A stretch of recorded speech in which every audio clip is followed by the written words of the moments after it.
So hello everyone, आज हम start करेंगे अपना 5 मई का जो आपका आर्टिकल्स हैं।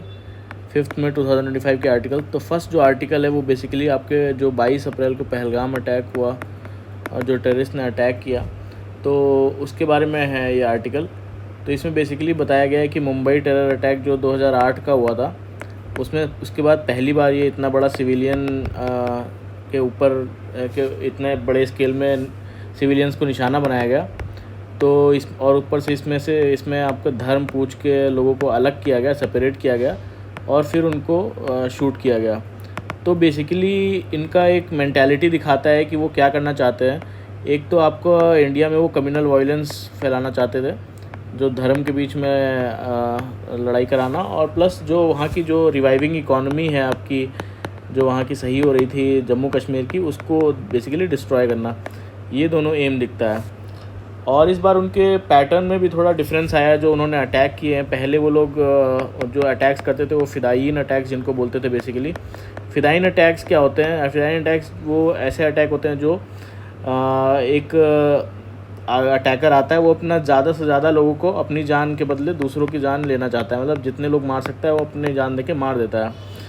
तो बट इस बार ऐसा नहीं था। इस बार जो अटैकर्स थे वो उन्होंने अटैक किया, प्लस उसके बाद वो एक प्लान्ड वे में जो है वहाँ से एस्केप हो गए। तो उनके पास एक एस्केप प्लान था प्रॉपर, ऐसे नहीं हो गए।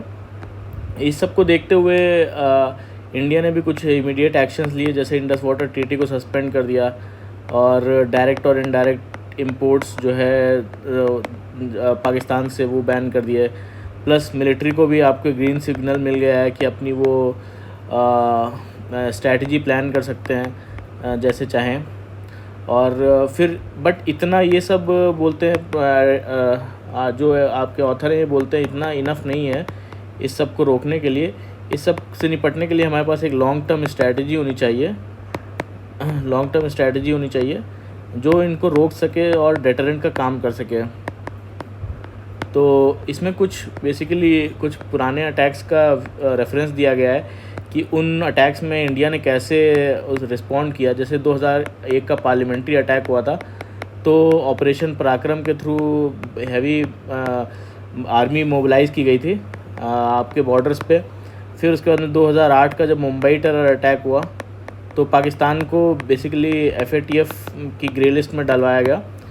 तो FATF की ग्रे लिस्ट क्या होती है? FATF क्या, फाइनेंशियल एक्शन टास्क फोर्स है, एक इंटरनेशनल ऑर्गेनाइजेशन है जो बेसिकली ऐसे कंट्रीज़ जो कि टेरर एक्टिविटीज़, फाइनेंसिंग और मनी लॉन्ड्रिंग इन सब में इन्वॉल्व रहते हैं, उनको बेसिकली ये लिस्ट आउट करती है।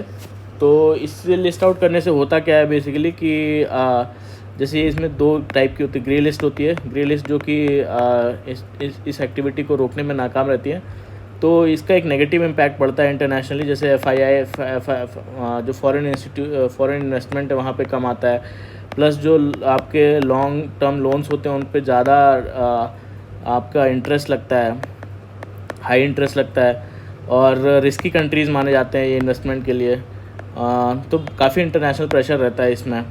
फिर उसके बाद में आपका 2016 में जो पठानकोट अटैक हुआ, पठानकोट अटैक में भी पाकिस्तान को इन्वेस्टिगेशन के में शामिल किया इंडिया ने। फिर उसके बाद में 2016 में जब उरी अटैक हुआ, उरी अटैक में भी हमने सर्जिकल स्ट्राइक किया लाइन ऑफ कंट्रोल पे। फिर उसके बाद में जब 2019 में जब पुलवामा अटैक हुआ, पुलवामा अटैक में भी हमने पाकिस्तान में एयर स्ट्राइक करी। तो बट ये सब इन सब रिटेलिएशन जो हमने किया उसमें भी कोई लॉन्ग टर्म जो है कोई सॉल्यूशन नहीं मिला, नो लॉन्ग टर्म सॉल्यूशन। ये अभी भी कंटिन्यू कर रहा है और अभी भी अटैक्स हो रहे हैं। तो इस सब से निपटने के लिए हमें कोई नई स्ट्रैटेजी चाहिए होगी, कुछ नया स्ट्रैटेजी चाहिए होगी। तो उसके लिए ऑथर जो है कुछ वे फॉरवर्ड बताते हैं इसमें कि क्या क्या हम कर सकते हैं। तो बेसिकली वही बोलते हैं हमें 3 स्ट्रैटेजी बनानी होंगी, 3 स्ट्रैटेजीज़। और वो क्या क्या होंगी? जो फर्स्ट स्ट्रैटेजी वो बोलते हैं कि आपकी काउंटर टेरर स्ट्रैटेजी होनी चाहिए। काउंटर टेरर स्ट्रैटेजी जो कि किस पे फोकस करेगी? आपकी इंटेलिजेंस गैदरिंग पे और इंटरनल सिक्योरिटी मजबूत करने में, और आपके जो सपोर्ट नेटवर्क्स हैं उनके टेररिस्ट ग्रुप के, उसको आपको ब्रेक करना पड़ेगा। सेकंड जो बताते हैं वो वो बोलते हैं काउंटर रिटेलिएशन, आपकी रिटेलिएशन स्ट्रैटेजी होनी चाहिए एक, कि कोई भी अगर अटैक हो जाए तो रिटेलिएशन कैसे हमें करना है, और वो एक अनप्रेडिक्टेबल होना चाहिए कि वो पता ना लगा पाएँ कि कैसा अटैक दोबारा से उधर से हम रिस्पॉन्ड करेंगे यहाँ से, जो कि प्रेडिक्टेबल ना हो।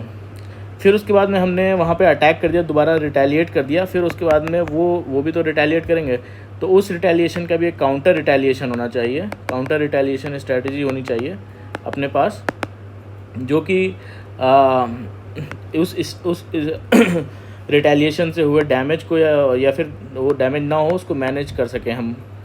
तो ये 3 टाइप की स्ट्रैटेजी हमारे पास ज़रूरी होनी है।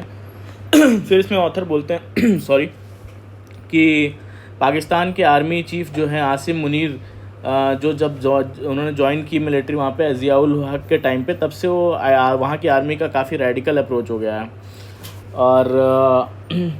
और अगर इंडिया ने भी कुछ अगर रिटेलिएट किया अगर पाकिस्तान में, तो पाकिस्तान का जो CPEC कॉरिडोर है, चाइना पाकिस्तान इकोनॉमिक कॉरिडोर, अगर उसको कुछ इम्पैक्ट होता है तो चाइना भी रिएक्ट कर सकता है इंडिया पे। और फिर तो इस सब के लिए हमें बेसिकली क्या है, इंटरनेशनल प्रेशर और डिप्लोमेसी का सहारा लेना होगा। और जैसे US, UK, EU ने भी हमें एक सजेशन दिया है कि रिस्ट्रेंट रखे हैं बॉर्डर पे, और इंटरनेशनल इंडस वाटर ट्रीटी जो हमने सस्पेंड की है उसको भी वर्ल्ड बैंक और चाइना जो है और बांग्लादेश, ये लोग जो है रिएक्ट कर सकते हैं इस पे सस्पेंशन पे, क्योंकि ये भी अपर राइपेरियन स्टेट है, वहाँ से हमारे यहाँ नदियाँ आती हैं, बांग्लादेश में भी हमारे यहाँ से नदियाँ जाती हैं, तो ये लोग रिटेलिएट कर सकते हैं। और UNSC ने जो वहाँ की एक ऑर्गेनाइजेशन है जिसने इस अटैक का रिस्पॉन्सिबिलिटी ली है, तो उसने UNSC ने उस ऑर्गेनाइजेशन को, जो TRF है वहाँ की, ऐसे कुछ नाम है, आप देखिएगा, तो उसको अभी तक जो है UNSC में अभी उसको क्लियरली नेम नहीं किया है, तो क्लियरली नॉट नेम्ड क्योंकि अभी UNSC का मेंबर है जो है आपका पाकिस्तान। और फिर हमें करने की क्या ज़रूरत है, जो ये TRF ऑर्गेनाइजेशन है इसको बेसिकली टेररिस्ट ग्रुप डिक्लेयर कराने की कोशिश करनी चाहिए इंडिया को। और सेकंड है कि जो FATF है, फाइनेंशियल एक्शन टास्क फोर्स, इसको प्रेशर दोबारा से इंटरनेशनल प्रेशर लगाना, अपने डिप्लोमेसी यूज़ करने की ज़रूरत है कि ताकि FATF इसको दोबारा से जो है ब्लैक लिस्ट में डाले। और हमें जो हमारा जो comprehensive convention on international terrorism है उसको दोबारा से पिच करने की ज़रूरत है, ताकि वो एक्टिवेट हो और फोर्स में आए। और हमारे भी जो पॉलिटिकल पार्टीज़ हैं, चाहे वो गवर्नमेंट हो या ऑपोजिशन हो, उनको मिल के एक ये पॉलिटिकल यूनिटी दिखानी चाहिए इंटरनेशनल लेवल पे, ताकि इंटरनेशनल लेवल पे भी प्रेशर क्रिएट हो पाकिस्तान को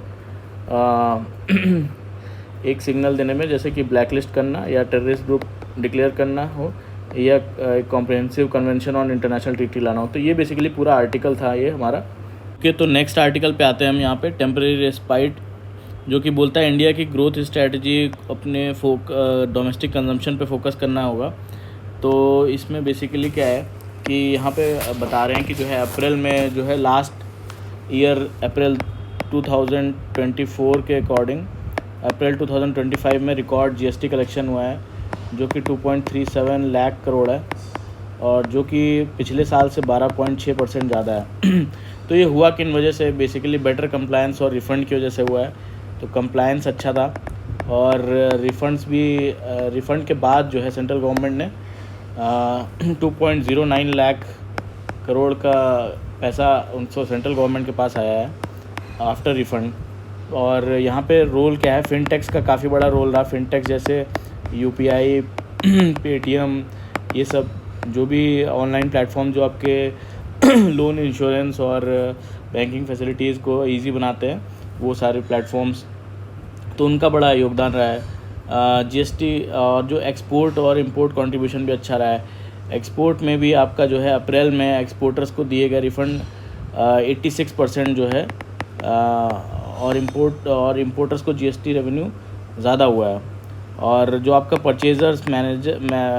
परचेज़र मैन्युफैक्चरिंग इंडेक्स है, तो वो भी बेसिकली जो है आपका वो अप्रैल में 58.2 तक था। परचेज़र मैनेजर इंडेक्स वो दिखाता है कि आपका जो मैन्युफैक्चरिंग और जो सर्विस सेक्टर है वो कितना आपका उस टाइम पे बूम पे, अगर 50 से ज़्यादा होता है तो यानी ग्रोथ की साइड है आपकी कंट्री, अगर 50 से लेस है तो नीचे डाउनफॉल आ रहा है। तो अप्रैल में 58.2 था, तो अच्छा ही था। और फिर उसके बाद में यही जो है आपका ये 10 मंथ हाई था लास्ट, तो जो कि ग्लोबल डिमांड को ज़्यादा नए ऑर्डर्स को दिखाता है कि मतलब ग्लोबल डिमांड से आपके अच्छे खासे ऑर्डर आ रहे हैं। और इंडिया का एक्सपोर्ट भी बूस्ट हुआ है। एक्सपोर्ट कैसे बूस्ट हुआ है कि जो आपके अफ्रीका, एशिया और यूरोप और अमेरिका, ये सब जगह पे क्या है कि यूएस चाइना ट्रेड की टेंशन्स हैं, तो उसकी वजह से जो है कंपनीज़ ने इंडिया में अपनी सोर्सिंग बढ़ा रही हैं, जैसे एप्पल। और टेम्परेरी ग्रोथ रिलीफ है बेसिकली ये मैन्युफैक्चरिंग। ये टेम्परेरी ग्रोथ रिलीफ कैसे है कि मैन्युफैक्चरिंग सेक्टर को शॉर्ट टर्म रिलीफ मिला है, लेकिन लॉन्ग टर्म ग्रोथ के लिए इंडिया को अपना डोमेस्टिक कंजम्पशन जो है वो इंक्रीज़ करना पड़ेगा। और जो आपके ट्रेड डील्स हैं, ट्रेड डील्स में भी आपको सब मैन्युफैक्चरिंग सेक्टर को सपोर्ट करना होगा आपके, ठीक है। तो ये बेसिकली पूरा आर्टिकल था ये वाला आपका टेम्परेरी रेस्पाइट वाला। तो अपने नेक्स्ट आर्टिकल पे आते हैं, जो कि India must rethink it's Arctic outlook वाले वो जो आर्टिकल है। तो उसमें बेसिकली जो हमारा आर्कटिक जोन है, जो नॉर्दर्न पोल साइड में है, जो पहले बर्फ़ से ढका रहता था, जो पहले साइंस और एनवायरनमेंट का जोन माना जाता था, यहाँ पे साइंस और एनवायरनमेंट की रिसर्चेज होती थी। और जो अब मिलिट्री की स्ट्रेटजिक कंपटीशन बनता जा रहा है, यहाँ पे मिलिट्री कौन कितनी इस्टेब्लिश कर लेगा यहाँ पे और कितना रिसोर्सेज ऑक्यूपाई कर लेगा, उसका जो है अब ये सेंटर बनता जा रहा है। रशिया, चाइना और यूएसए भी अपनी प्रेजेंस जो है यहाँ पे बढ़ा रहे हैं। अब क्लाइमेट चेंज ने आर्कटिक को ओपन कैसे कर दिया है कि मतलब जो है क्लाइमेट चेंज की वजह से यहाँ की जो बर्फ़ जो है वो पिघलने लगी है इधर की। तो यहाँ पे क्या है, ये नॉर्दर्न सी रूट जो है ओपन हो गया है। ये ओपन होने की वजह से क्या हो गया, ये पूरा एक्सेसिबल हो गया है लोकेशन, तो जिसकी वजह से ट्रेड पैटर्न्स भी शिफ्ट हो रहे हैं। कुछ जैसे यहाँ से जाता होगा तो पहले अब यहाँ से भी जा सकेंगे शिप्स। और यहाँ पे मिलिट्राइजेशन जो है वो बढ़ती जा रही है। जो आर्कटिक कंट्रीज़ अपने पुराने मिलिट्री बेसेस जो थे वो भी एक्टिवेट कर रहे हैं, और सबमरीन्स डिप्लॉयमेंट हो रहे हैं यहाँ पे, ठीक है। और सब अपनी यहाँ पे ताकत दिखाना चाहते हैं, और आर्कटिक पावर बनने की एक टाइप की रेस चल रही है। तो ट्रंप ने भी एक ग्रीनलैंड यहाँ पे ख़रीदा हुआ था, तो वो भी एक स्ट्रैटेजिक मूव है। उन्हें पता था कि यहाँ पे क्लाइमेट चेंज की वजह से कुछ डेवलपमेंट्स होंगे जो यहाँ पे रिसोर्सेज के लिए बहुत हेल्पफुल है वो। और तो आर्कटिक अब एक बहुत ही बड़े ग्लोबल पावर का एक डायनेमिक्स का एक हिस्सा है। और इंडिया का इसमें रोल क्या है कि इंडिया जो कि 2022 की उसकी आर्कटिक पॉलिसी है, इंडिया की आर्कटिक पॉलिसी उसकी क्लाइमेट साइंस और सस्टेनेबिलिटी पर फोकस्ड है। बट यहाँ पर तो कुछ और ही चल रहा है, यहाँ पर सब कैप्चर करने की रेस में है। तो इंडिया की अभी जो आर्कटिक की पावर पॉलिटिक्स है, वो ये जो आर्कटिक की पॉलिसी है, ये पावर पॉलिटिक्स से काफ़ी दूर है ना, काफ़ी दूर है वहाँ से। और यहाँ की जो साइंटिफिक प्रेजेंस है वो जैसे कि इंडिया का सॉलबार्ड जो है वो मेन रिसर्च सेंटर है यहाँ पे सॉलबार्ड में। और एक यहाँ पे आर्कटिक काउंसिल का मेंबर भी है इंडिया। लेकिन ये मैकेनिज़म्स पीस टाइम के लिए थे कि मतलब जब तक पीस ट्रीटी हो रही थी तब तक के लिए ठीक था। लेकिन आज के चेंजिंग जियोपॉलिटिक्स के हिसाब से ये जो आपकी आर्कटिक पॉलिसी है ये सही नहीं है, ये राइटर बोलते हैं। राइटर ये भी बोलते हैं अगर ये नॉर्दर्न सी रूट अगर खुल गया तो जो इंडियन ओशियन रूट्स हैं उनका इम्पोर्टेंस थोड़ा सा कम हो जाएगा। तो ये भी बेसिकली हमारे इंडो पैसिफिक गोल्स के अगेंस्ट जाता है। और रशिया और जो चाइना है उनका पार्टनरशिप भी यहाँ पे काफ़ी आर्कटिक ओशियन में रशिया चाइना का पार्टनरशिप भी बढ़ रहा है। और इंडियन ओशियन में भी काफ़ी चाइना एक्टिव हो रहा है। तो बेसिकली यहाँ पे इंडिया को अपनी आर्कटिक पॉलिसी को रिबूट करना पड़ेगा। और रिबूट कैसे करेगा कि जो है वो अपना एक यहाँ पे स्ट्रैटेजिक जो पीस के साथ साथ साइंस और पीस के साथ एक स्ट्रैटेजिक रोल भी यहाँ पे लेना होगा। और उसके लिए जो फॉरेंस और डिफेंस मिनिस्ट्रीज़ हैं उसमें एक डेडिकेटेड जो है आर्कटिक डेस्क बनाई जाए, जो कि आर्कटिक में कैसे क्या काम करना है वो डिसाइड कर सके। और मैरीन मॉनिटरिंग भी बढ़ाई जानी चाहिए वहाँ पे। है ना, और जो न्यू फॉर्म ऑफ गवर्नेंस में एक्टिव पार्टिसिपेशन दिखाना होगा। तो ये सब बेसिकली आर्कटिक पॉलिसी जो हमारी है उसको कैसे चेंज हो रही है और कैसे हमें अपनी आर्कटिक पॉलिसी चेंज करने की ज़रूरत है, उसके बारे में आर्टिकल था ये। जो ये आर्कटिक काउंसिल है ये बेसिकली कब बनाया गया था? ये आर्कटिक काउंसिल आपकी 1996 की बनी हुई है, जो कि एनवायरमेंटल प्रोटेक्शन के लिए, आपके sustainable development, scientific research, climate change, इन सब के लिए बनी थी। जो इसके मेंबर्स कौन कौन थे? आपके यूनाइटेड 8 मेंबर्स है परमानेंट, जो कि United states, Canada, Russia, Denmark, Norway, Sweden, Finland और आइसलैंड, ये सारे हैं। और इसमें कुछ आपने को इंडिया को भी यहाँ पे क्या मिला है? ऑब्जर्वर स्टेटस मिला हुआ है। ठीक है। अब जो नेक्स्ट आर्टिकल है वो बेसिकली हमारा फॉरेन एड से रिलेटेड है, कि जो भी इंडिया में फॉरेन एड्स आते थे उनका डिक्लाइन हो रहा है। तो यही इसमें ऑथर बोलते हैं कि फॉरेन एड्स आती थी बाहर से एनजीओज़ को, जो भी ऑफिशियल सोर्सेज से या प्राइवेट सोर्सेज से, वो कॉन्टीन्यूसली डिक्रीज़ हो रही है। 2017-18 में भी डिक्रीज़ हुआ, 2021-22 में भी डिक्रीज़ हुआ। तो ये और जो एस्टिमेट्स हैं FCRA के, वो तो मिलना मुश्किल है, बट जो है फिगर्स इंडिकेट करते हैं कि जो है ये फॉरेन कंट्रीब्यूशन कम हो गया है अब। तो बेसिकली क्या है FCRA, foreign contribution regulation act, उसका थोड़ा सा देख लेते हैं कि जो फॉरेन कंट्रीब्यूशन रेगुलेशन एक्ट है वो जो बेसिकली जो आपकी फॉरेन फंडिंग है वो इंडिया के NGOज़ के लिए जो फॉरेन फंडिंग होती है तो उसको कैसे रेगुलेट करना है, या बाहर से किसी इंडिविजुअल को मदद मिल रही है तो उसको कैसे रेगुलेट करना है, वो basically foreign contribution regulation act में आता है। अभी 2020 में कुछ अमेंडमेंट्स इसमें किए गए, जैसे कि आपके पहले एक NGO दूसरे सब NGO या किसी दूसरे NGO को फ़ंड कर सकती थी, बट इस पर अब रोक लगा दिया गया है। और जितने भी की फंक्शनरीज़ इस जो है NGO में काम कर रहे हैं सबके पास आधार जो है लिंक करना कंपलसरी, आधार नंबर देना होगा अपना। और एक इन सब पूरी जितनी भी NGOs हैं उनका एक डेडिकेटेड SBI में अकाउंट, जो कि दिल्ली में बेस्ड है ब्रांच, वहाँ पे उनका इन NGOs का अकाउंट होगा। और जो इन NGOs की जो एडमिनिस्ट्रेटिव एक्सपेंस है, जैसे कि जो भी फॉरेन फंडिंग मिलती है तो उसका 20% ही जो एडमिनिस्ट्रेटिव एक्सपेंस में खर्च कर सकता है, जैसे अपने स्टाफ की सैलरी देना या फिर ऑफिस रेंट देना, ये सब चीज़ें। और जो रिन्यूअल रूल्स हैं उनको भी काफ़ी स्ट्रिक्ट बनाया जा चुका है, रिन्यूअल रूल्स को भी। और फिर उसके बाद में सस्पेंशन पावर, गवर्नमेंट चाहे तो 360 दिन के लिए सस्पेंड कर सकती है किसी NGO को इन्वेस्टिगेशन के दौरान। तो ये सब बेसिकली जो है गवर्नमेंट अमेंडमेंट्स लाती गई है, तो उसी के बेसिस पे ये जो है इतना। तो अब ऑथर इसमें कुछ जो है बताती हैं रीज़न्स की, प्रोबेबल रीज़न्स क्या हो सकते हैं डाउनफॉल के, कि ये नहीं है कि जो फॉरेन डोनर्स है वो देना नहीं चाहते, but it is more because of the ambivalent attitude of Indian government. तो उसकी वजह से भी है कि जो है जब एक्सेप्ट करा रही है NGO को एड दिलवाने के लिए, तो बट उधर सेम टाइम पे गवर्नमेंट जो है रेगुलेशंस टाइट कर रही है। तो जैसे कि हर अमेंडमेंट के साथ जो है जो इसके रूल्स हैं वो स्ट्रिक्टर होते जाते हैं। तो अब इसका रीज़न क्या दिया जाता है? इमरजेंसी के टाइम से गवर्नमेंट जो है ब्लेम करने लगी इस एक्ट को, कि जो है लोग इससे जो NGOs होते हैं फॉरेन फंड रिसीव करते हैं वो एंटी गवर्नमेंट सेंटिमेंट्स बनाते हैं बेसिकली सोसाइटी में, और जो और कन्वर्जन्स के लिए यूज़ करते हैं, जो आपके क्रिश्चियनिटी में, इस्लाम में, इन सब में यूज़ करते हैं। और ये इसका पैसा डेवलपमेंटल प्रोजेक्ट्स को जो है डेवलपमेंटल प्रोजेक्ट्स कोई भी इंडिया में चलता है तो उसमें प्रोटेस्ट में काम होता है। प्लस जो पॉलिसीज़ ऑफ गवर्नमेंट है उसको बेसिकली रिटार्ड करता है उनके इम्प्लीमेंटेशन को। ठीक है, तो ये सब रीज़न्स बताए गए।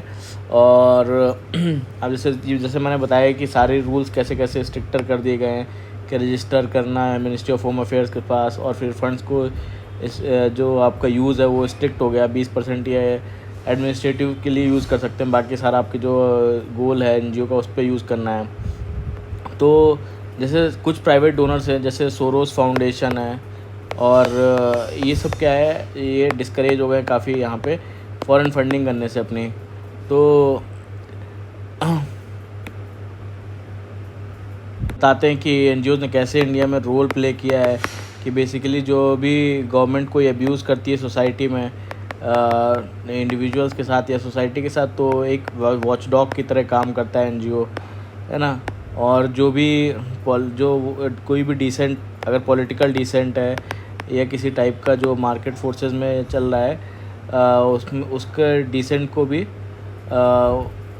मतलब ये डिसेंट जो है आपका जो भी एनजीओ होती है वो डिसेंट जो है वो दिखाती है, जो गवर्नमेंट की पॉलिसीज़ हैं और जो उनके एक्शंस हैं, अगर वो पुअर्स के ख़िलाफ़ होते हैं तो। सॉरी, थोड़ा सा ध्यान कहीं और चला गया था, सॉरी। तो फिर यही बोला गया है कि बेसिकली अगर फॉरेन एड कम होगी इसमें तो अनएम्प्लॉयमेंट भी अलग सेक्टर्स में जैसे वॉलंटरी सेक्टर्स में बढ़ सकता है। और तो यही बेसिकली इस पूरे आर्टिकल में था। फिर वही है, आज के आर्टिकल में हमने वही जाना कि फ़ॉरेन फंडिंग इंडिया में घट रही है, तो stricter foreign contribution regulation act की वजह से, और कुछ रीज़न देखे उसमें हमने, एफसीआरए के प्रोविजंस देखे। फिर उसके बाद में आर्कटिक काउंसिल में कैसे इंडिया की आर्कटिक काउंसिल पॉलिसी को में चेंज आना चाहिए वो देखा, आज की जियोपॉलिटिक्स चेंज हो रही जैसे वैसे। और फिर उसके बाद में हमने देखा कि जो जीएसटी कलेक्शन बढ़ रहा है तो इंडिया में कंजम्पशन की डिमांड बढ़ानी पड़ेगी मैन्युफैक्चरिंग सपोर्ट के साथ साथ, तभी इंडिया में ग्रोथ लॉन्ग टर्म सस्टेनेबल है। फिर उसके बाद में हमने देखा कि कैसे इंडिया को क्या स्ट्रैटेजी डेवलप करनी चाहिए पाकिस्तान के ख़िलाफ़, लॉन्ग टर्म स्ट्रैटेजी। तो ये बेसिकली आज के आर्टिकल्स थे। सो आज थोड़ा लेट हो गया, तो कल हम जल्दी आएंगे आपके साथ। प्लीज़ मैं वीडियो को लाइक करिए, शेयर करिए, कमेंट करिए एंड सब्सक्राइब करिए। Thank you very much.